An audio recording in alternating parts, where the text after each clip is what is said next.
Ayusin muna natin. May click daw tumutunog dyan sa labas. Tanggalin natin yung click. Para sa amin lang yun. Sabi mo, meron pa rin?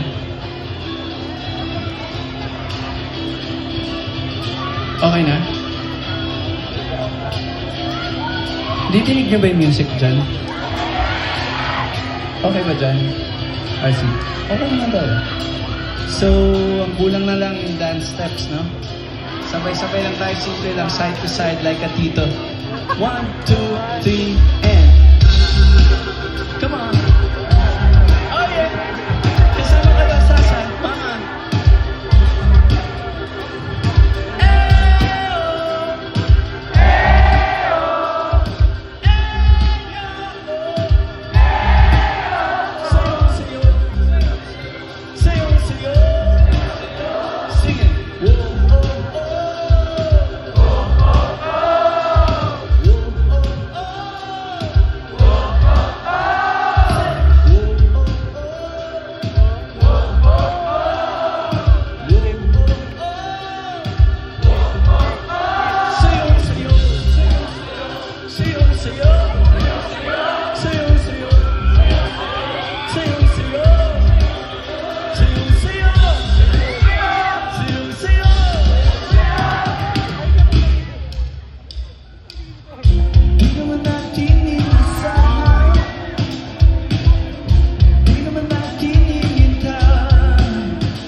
Thank you.